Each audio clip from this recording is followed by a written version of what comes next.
Mr. Speaker, in proposing some revenue measures to achieve the 2025 fiscal target for your consideration, I'll first take you to the IMF requirement.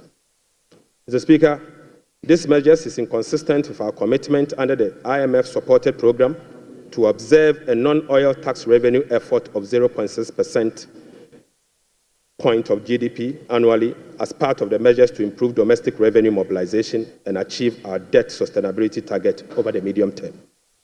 Right, Honorable Speaker, despite our commitment to increase the non-oil tax revenue by 0.6%, we have programmed the following nuisance taxes for removal in line with our manifesto promise. Mr. Speaker, we will abolish the 10% withholding tax on winning from lottery, otherwise known as the betting tax. Mr. Speaker, we will abolish the electronic transfer levy, e-levy, of 1%.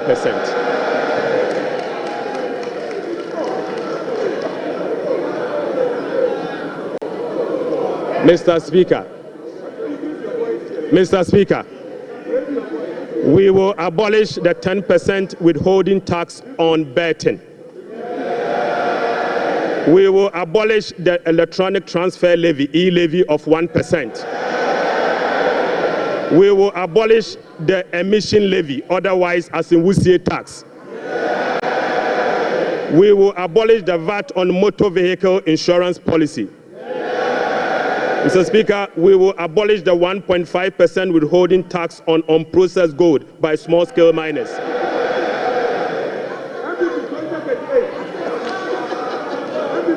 Mr. Speaker, the removal of these taxes will ease the burden on households and improve their disposable income.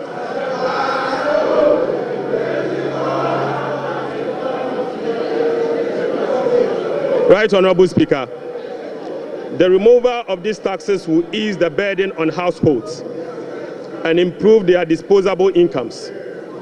In addition, it will support business growth and improve tax compliance. Mr. Speaker, right, Honorable Speaker, the tax refund account has been abused in recent years. In the last 8 years, a study revealed that 29.1 billion Ghana cedis had accrued to the tax refund account, with only 12.5 billion Ghana cedis, representing 43% of the total accrued amount, being used for tax refund purposes. Mr. Speaker, the study also revealed that 16.6 billion Ghana cedis, representing 57% of the total amount accumulated in the tax refund account, was misapplied. Mr. Speaker, which is a total violation of the Revenue Administration Act, Act 915, and the Public Financial Management Act. Instructively, Mr. Speaker, there were virtually no tax refund arrests over the period. Mr. Speaker, and therefore, we are reducing the current tax refund ceiling by 2 percentage points from 6% to 4% of total revenue, as defined in Section 69 of the Revenue Administration Act, Act 915. Mr. Speaker, by reducing the ceiling on the tax refund from 6% to 4%, right, Honorable Speaker, we have saved the taxpayer 3.8 billion Ghana cedis. Mr. Speaker, this amount is enough to close the revenue shortfalls from the removal of the e-levy and the betting levy. Mr. Speaker, the e-levy would have accrued 1.9 billion Ghana cedis, and the betting tax would have accrued 180 million. The two put together is just above 2 billion Ghana cedis. By reducing the tax refund account from 6 to 4, it is enough to remove this tax, and a savings will be provided to take care of social interventions. Already, we have saved 3.8 billion cedis for 2025 alone from one source, and this is enough to close the gap from the taxes we have removed today.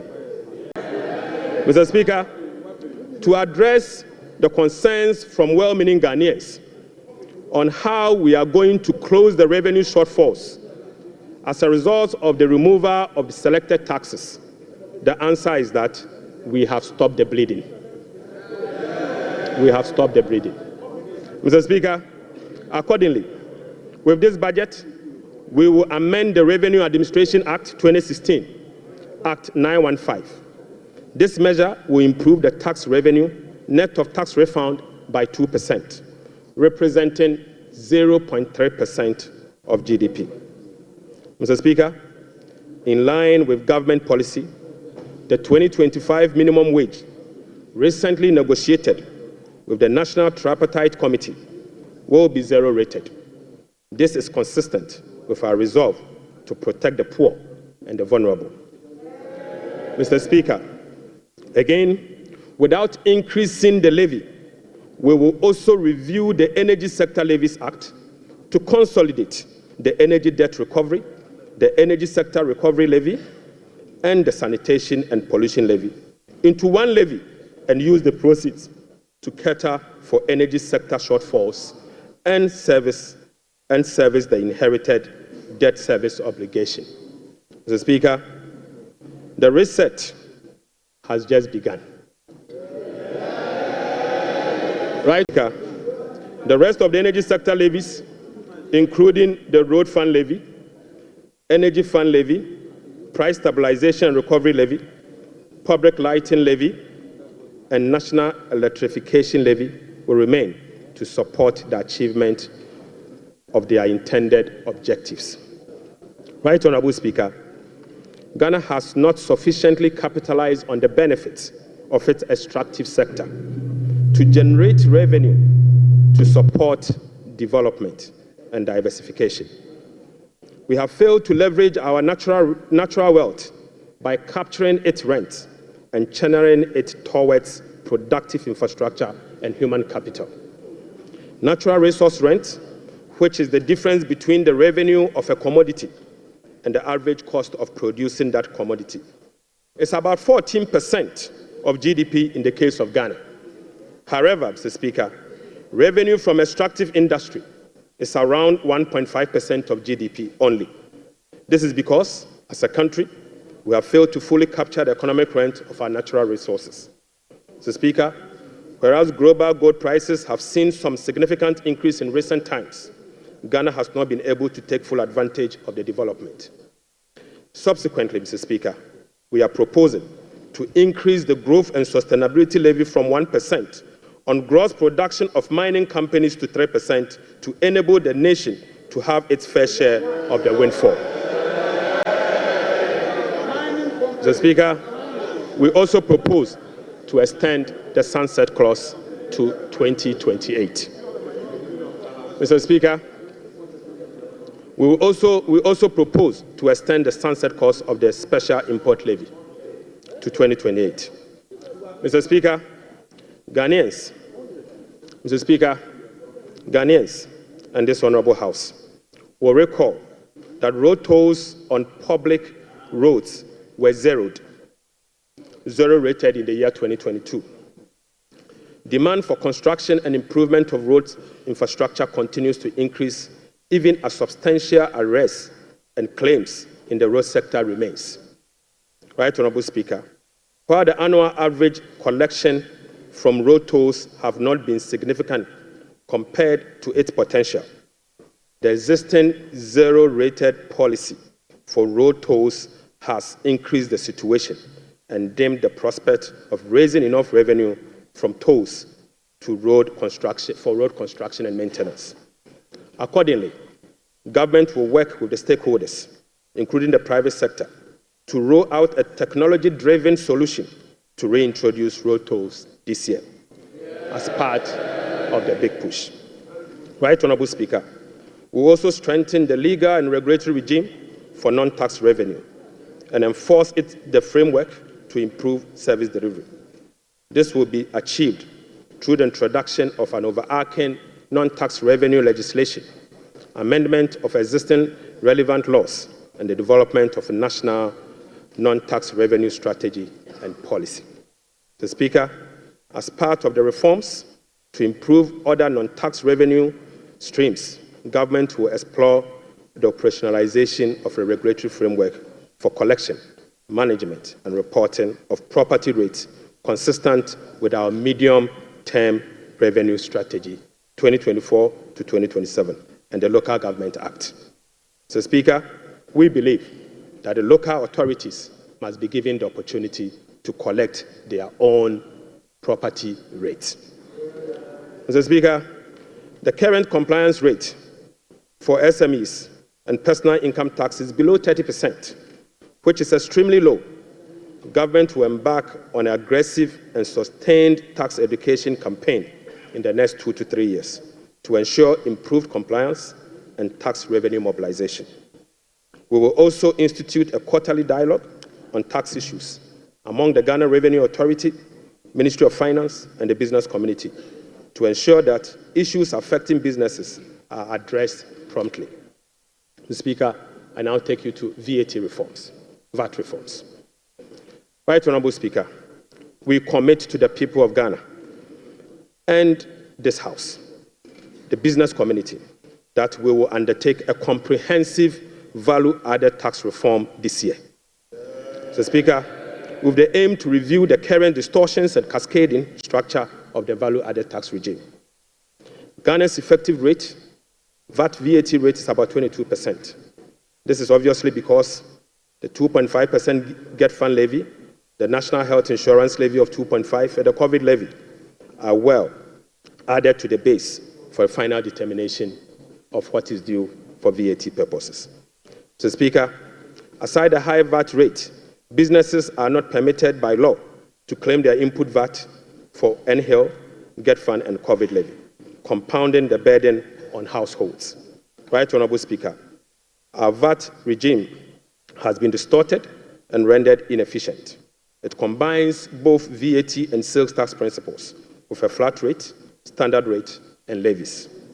We have requested for technical assistance from the Fiscal Affairs Department of the IMF on VAT reforms. It is expected that the IMF mission will commence in April 2025. The recommendations from the Technical Assistance Mission are expected to inform our reform. Mr. Speaker, ahead of the IMF Technical Assistance Mission, I will inaugurate a VAT reform task force to hold broad consultation with key stakeholders for their input. Mr. Speaker, the parameters for VAT reform will be is for them to complete this year.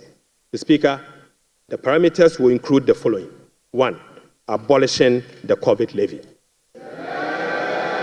Mr. Speaker, reversing the decoupling of Get Fund and NHIL VAT from VAT. Mr. Speaker, reducing the effective VAT rate for households and businesses. Reversing the VAT flat rate regime and upwardly adjusting the VAT registration threshold to exempt micro and small businesses from the collection of VAT. Mr. Speaker, will also improve compliance through public education and awareness. Mr. Speaker, I now take you to revenue mobilization and resource accumulation, resource allocation. Mr. Speaker, total revenue and grant for 2025 is projected at 223.8 billion Ghana cedis, or 17.2% of GDP, up from 186.5 billion, or 17.4% of GDP. The projection is underpinned by non-oil revenue measures, which are expected to yield at least 0.6% of GDP. Mr. Speaker, total expenditure on commitment basis for 2025 has been programmed at 269.1 billion, representing 20.7% of GDP, down from 279.2 billion, which is 26% of GDP in the year 2024. Primary expenditure on commitment basis is projected at 204.7 billion Ghana cedis, representing 15.8% of GDP, which is a significant decline from 232.4 billion, representing 21.7% of GDP in the year 2024. Mr. Speaker, based on the resource allocation from 2025 fiscal year, the total appropriations for the year ending 31st December 2025 is 290,971,212,435 billion Ghana cedis. Mr. Speaker, budget financing. Right Honorable Speaker, based on the estimate for total revenue and grant and total expenditure, the projected overall balance on commitment basis is a deficit of 43.8 billion Ghana cedis, equivalent to 3.1% of GDP.